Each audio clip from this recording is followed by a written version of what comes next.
Hi, I'm Dan Schmitt. I do a motorcycle racing TV show, Team Chicago Challenge. My email is teamdan45@gmail.com. We're here in Woodstock, Illinois. We're here for Buzz Walneck Swap Meet. The spring event is always the biggest event. But we're going to be looking at shows that I have produced over the last 2 years. We're celebrating show number 1700. I have produced 1700 motorcycle racing TV shows. I think I've done more shows than anybody alive. I've got to race thousands of miles. I've been blessed. So let's see what I've shot in the past, and let's celebrate 1700 shows of Team Chicago Challenge, my motorcycle racing TV show. And don't forget my email, and I'd love to hear your comments, teamdan45@gmail.com. In 2023, I traveled to Mid-Ohio for AMA days, Vintage Days, and I also raced at the Ashland Fairgrounds.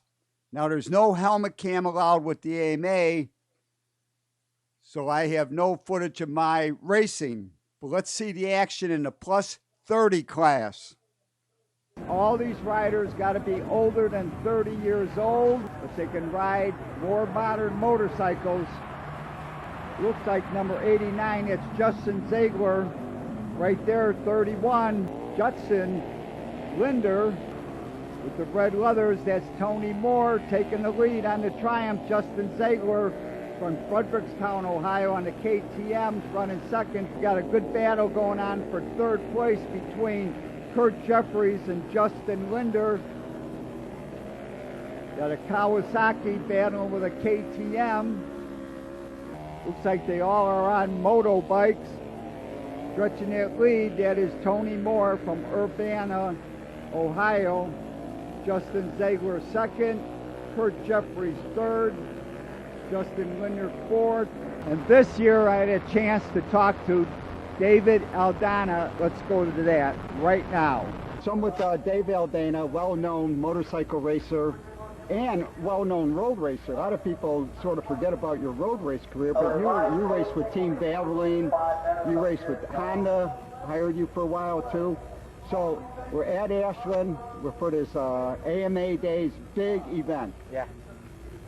So far you ran practice, what do you think of this track? It's pretty good. Well, I've been to Ashland 2 or 3 times before in my racing career, and every time I come, it's one of the better cushion racetracks we get a chance to race on. The people who prepare the facility and the surface of Ashland here do a really good job, and it's really hard to judge how much water to put on and how much to grade because the weather is so unknown to everybody. It's very hard to predict what's going to happen. So they do a good job of staying on top of it. That's why you see right now they're doing some track preparation because they know how much water to put on it when it's dry to prepare it for the nighttime race, which is going to be later on this evening, obviously. Okay. But to add to what you said, Dan, about the road racing, I was able to also ride for Team Kawasaki with former world champion Eddie Lawson, and I was able to ride the Honda endurance bike in Europe to win the Suzuka 8-hour race in Japan, and that was one of the most prestigious road races. So I've done some road racing and done fairly well. All right, so what classes are you running? I'm going to be riding the 60-plus class because I'm 73 years old, so that's the oldest class I can enter. And I'm riding a 600cc road tax, and I'm also riding the 750 vintage class on the same motorcycle, 600 road tax. So I'm giving away 150 cc's, which may not seem like a big number to some people, but for those who are in the racing know, a few cubic inches and a lot of cc's can make a big difference down the straightaway. But the road tax I'm riding is purposely built for dirt track racing, and I think I got a halfway decent chance. Thank you, Dave. And now we're going to watch the start of the other race that Dave Aldana's in. This is 1980s vintage up to 750. Watch the flag off the line. It's like Andy Caradante got the jump. Right there is Steve Barnett, number 42. Dave Aldana is running in third place down the back chute.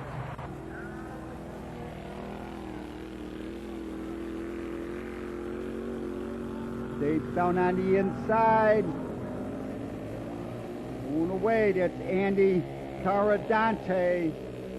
Now let me explain Dave's last name. If you watch the movie on any Sunday, or all the announcers in the 70s and the 80s would call him Dave Aldana. But the proper Spanish pronunciation, because there is no long A in Spanish, so the proper pronunciation would be Dave Aldana. So right now, Dave Aldana is running in second place. Up front on that Flower Power Honda, it's Andy Caradante. Dave's looking for a way around. He's taking the outside line. Looks like these motorcycles are pretty well matched in the horsepower. Got a Honda against a Rotax, a Japanese-built Honda and an Austrian-built Rotax. Dave is trying to find a way by. Down the front straightaway past the thousands of fans that come out for AMA days. Dave's trying the outside line again. He's going to try to square off the corner and come down on the inside. Dave takes the lead on that Mission Full Rotax over the Flower Power Honda. They head down the back straightaway. They look like they're dead even. Mission Full Rotax on the outside, Flower Power Honda on the inside. And it is Andy Caradante picking up the win. David Aldana was second, Steve Bennett was third, James Parker fourth. The Dunn Museum in Libertyville, Illinois put on a display honoring all forms of racing in Lake County. I was invited to give a presentation about motorcycle ice racing in Lake County. Heather Johnson, the curator, introduced me. My name is Heather Johnson, and I'm a curator here at the Dunn Museum. So that means I take care of the collections and artifacts that we have, and I did help with the exhibit and wrote some of the labels and did the research on that, in particular the ice racing, which I had never seen before. So when I saw those photos, that was quite a surprise. Right here we got what I put together. It's a 37-minute video, and this is what I'm going to use to time this talk. So right here we're seeing Bill Wilt racing, and there's some film he shot at Long Lake. So what this whole ice racing thing that I'm going to be talking about, we're basically talking about the 1970s. Now, I don't know if anybody knows about ice racing. I mean, I was not involved with racing at all prior to 1970. So in the early days, because I've seen motorcycles that they raced sort of in the 50s and the 60s, they would take chains, regular motorcycle chains, on the back tire. They would wrap the chain around the tire and do like 4 or 5 or 6 sections on the back tire by wrapping the chain around the tire. On the front tire, they put the chain around the diameter of the tire, and then they would blow the tire up, and that would keep the chain. So that's how they would ice race after the war, after World War II. So it was nothing. So the whole thing with screws came about basically in late 60s into the 70s. Now, one of my good friends, the late great Al Bloom, he's the one that sort of got me involved with ice racing. He even ran outriggers. So at Eagle Lake in Wisconsin, they would run outriggers, which would be unstudded motorcycles with the third wheel on the outside. And then guys started putting screws in the tires. So I also brought, and I'm going to pass these around. If you've never been to an ice race, you can take a copy of this, but just pass these around. When we first started, we used hardware screws, which are just these simple little screws. By the end of the day, your tire would have no screws left, because they're all 1/2 inch long or 3/4 inch long, and by the end of the day, most of the screws would be gone. So then Bill Sparks, I believe in like 1980, I'm trying to figure this out exactly, but I know Bill Sparks was involved with Don Herring, the late great Don Herring, and they designed the gold screws. So I got copies of the gold screw, and these we could get up to 1 inch long. and the head was, AMA finally came up with an official size of 3/16 is the height of the screw. So this is what we used. Don Herring went to Lake George in New York with the 650 Yamaha and beat everybody using gold screws. So then everybody had to have gold screws. So I'm even gonna pass these around. Anybody want it, never seen screws, you can take one. I made sure I brought 100. And what most people use now, we call the black screws, or the V-shaped screws, and they're a little different, they work much better, and the same, you get different lengths in it, and that's when you get into having liners in your tires. So I'm gonna pass these out, pass them back. Anybody want to take a screw and want a sample? There's more than enough for everybody. There's another screw out now called the MF1. All right, now we're looking at the Mineola Hotel. But I'm going to uncover a tire here, because Cooch, my good friend Cooch from Toys for Tots, when he picked up this tire, he said, "What's the covering for?" Well, the cover is for to protect the screws. So I'm going to, because this tire is a little lighter than the other tires, I'm going to push this around so you can pass it around. Don't scratch the floor. But if you guys want to see what a proper tire that we are using nowadays looks like, this is what we are racing with. So the whole idea, yes, Fran? Are the screws in the proper race configuration in that tire? Perfect, yes. Those are probably Jeff Fredette tires. And Jeff Fredette is well known to build some of the best tires. The only guy that built tires as good as Jeff Fredette was the late Don Wallbeaser, who passed away. But I had Wallbeaser tires, I've had Fredette tires, and this is what we are using now. We all had a good time at the Dunn Museum. And then I went to Davenport for the half-mile race. As we look at these Boardtrack racers, we're going to see the final event for them and the final event for the Open Twins Pro Class. And now we're going to see the final event, Boardtrack racers. Green flag flies, jumping out front. It's number 26. That is Kurt Mertens right on his tail. Michael Lane, Bob Timmis running third. Up front, we got a battle developing for the lead. Moving to the lead, it's Michael Lane, 21, 25 is second. On the outside, looks like 26, 25 moving up. We got Michael Lane up front. Bob Timmis second. Up front, we got Lane up front. Michael Lane, Bob Timmis second. Kurt Mertens has dropped back to third. Corey Bostank is fourth. Sergon Ulrich is running in fifth place. White flag comes out. We got a battle up front. 21, 25, 25 has just grabbed the lead going around the outside. Up front, there's Bob Timmis first. Michael Lane second. Is a charge to the checkered flag. It is number 25, Bob Timmis, picking up the win. Second place went to Michael Lane. Third place went to Kurt Mertens. Fourth place, Corey Bostank. Fifth place went to Sergon Ulrich. And now we gather at the trophy presentation.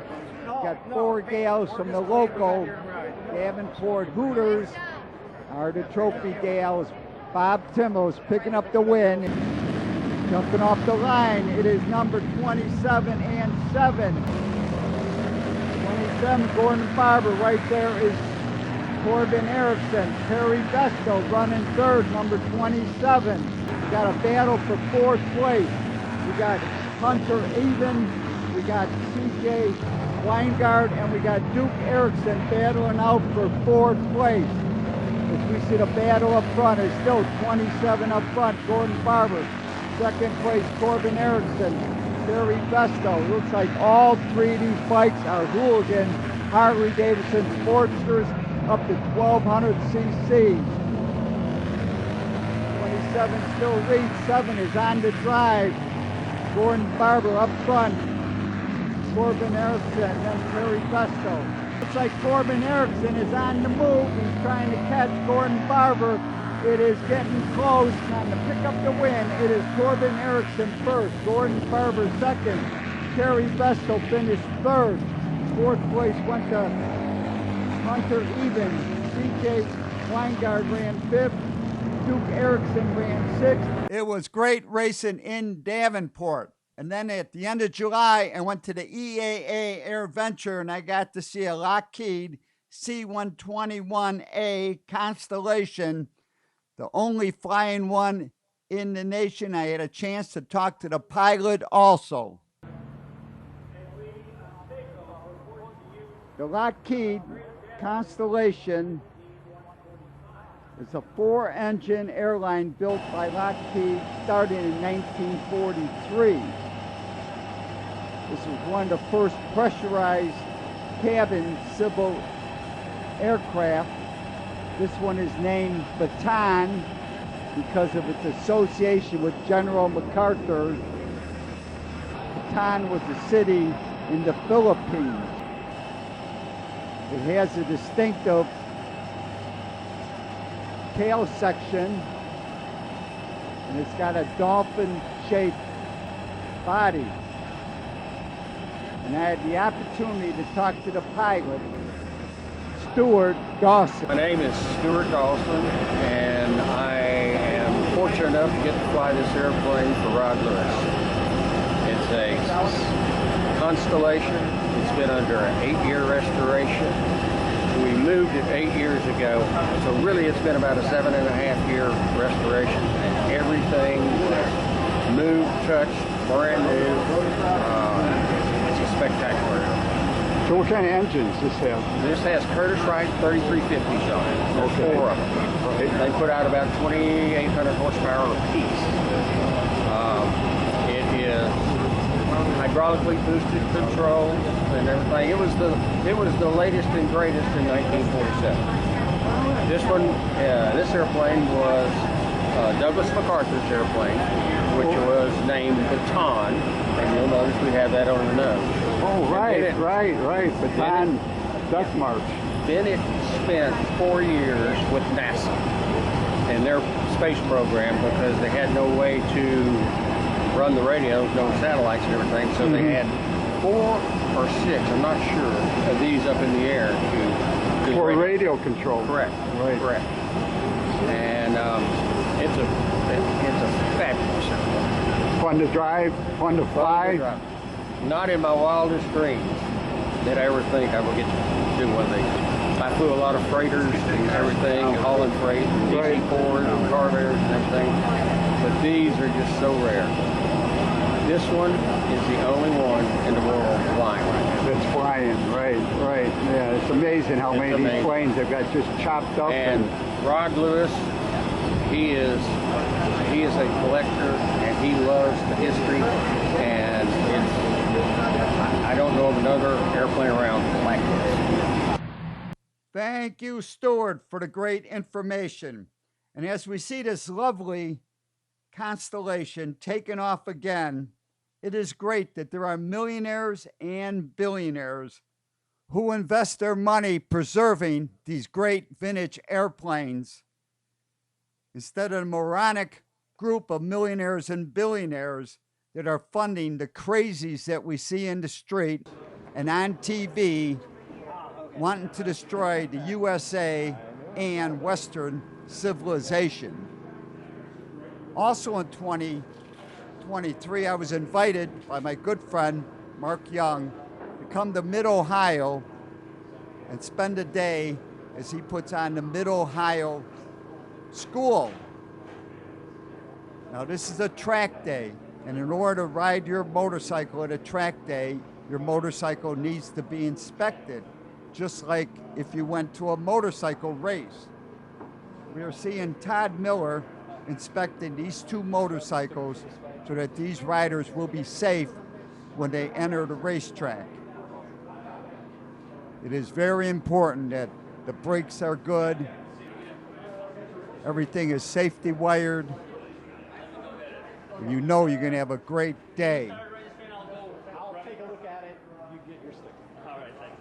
And next, Mark Young is going to say hello to everybody that's taken this school at Mid-Ohio. And Rob Hancock will tell the students about the proper procedure during the day. So it's probably going to be 30 minutes. Did I talk that long? Yes. I'm not Mike Malachar, come on. Oh. Named remember the buildings, building A, B, and C. So we're going through A, B, through that slot right there. You notice that we set of cones right down the path, so that's actually in and out. So stay left of the cones. It'll take you right out the hot pit, and when you come in, you'll stay. Stay left of the cones to come back in. So it'll be two-way traffic. So try to mind that. When you get out to hot pit, our pit op marshal will be out there waving you out on the track. At the beginning of the session, she'll try to wave you out in waves, so you're not go out in big clumps, so you can spread out a little bit. If you go out in the middle of a session, please wait for her to wave you out there. She actually will wait for make sure there's a clear spot so you can go out and not go in a big gangle of bikes coming out into turn 2. As you exit hot pit, stay left. You'll see a red and white berm as you come out. Make sure you stay left of that berm. If you go outside that berm, you're going to be right in the apex of turn 1. The people are coming through 100 mile an hour, so make sure you stay left of that berm. As you come up through the straightaway there, stay left and blend in with traffic as you come through there. It'd be the only time you probably look behind you on the track. Thank you, Rob. And now Mark Young allowed me to ride one of his bikes, and we're going to see what Mid-Ohio looks like. Through turn number 1, you notice I will stay to the far left in case there's traffic coming faster through turn 1. This is where you would blend in. And now we go into the kink. On the Mid-Ohio map, the kink has no number. It was added for the motorcycle races. Now we're going into official turn number 2, which is a 180-degree carousel, keeping the same radius through the whole corner. Now you can start getting on the gas. This straightaway is approximately 4,500 feet long, with a kink in the middle, which is considered turn number 3. And then you get into your braking area. See the signs, 6, 5, 4, 3, 2. Downshift 3 times. I'm downshifting the 3rd. Coming through turn number 4. And you got this uphill. Turn number 5. See the cones on the inside of the corners. Lead us over to turn number 6, right-hander. Take us over to turn number 7, which is a rise.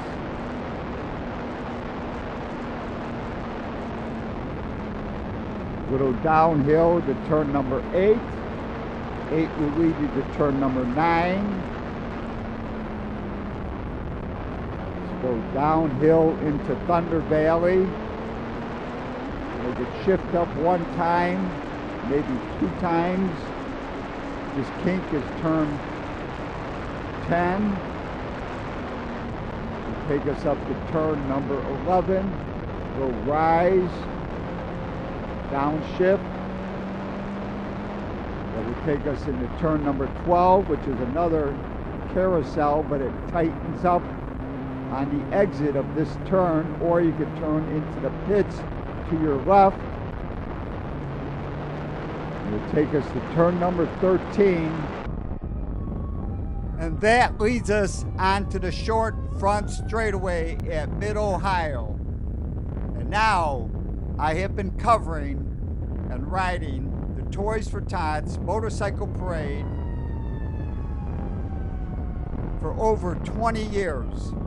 And lucky for me, I got to leave with Santa and the elves. Leave the parking lot for Lane Tech and DePaul College Prep. This area here used to be where Riverview was. If anybody out there remembers Riverview like I do. So I'm heading out with Santa and his merry elves. What a great way to kick off the Christmas season in Chicago.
I have been blessed to be able to race great racetracks, get to race great motorcycles, cover important events, motorcycle races.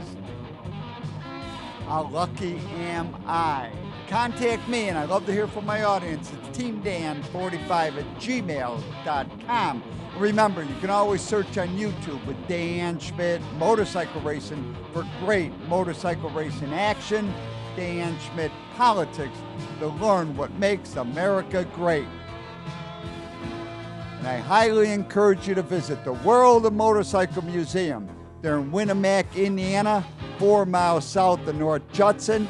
They're on Indiana Highway 39. But give them a call first at 574-896-3172. It's a great trip and a great collection of motorcycles. Pick up your copy of the Team Chicago history at Rich's Yamaha in Lockport, Illinois. But give them a call first at 815-838-8130. Their website is richesyamaha.com. Pick up your Team Chicago history package.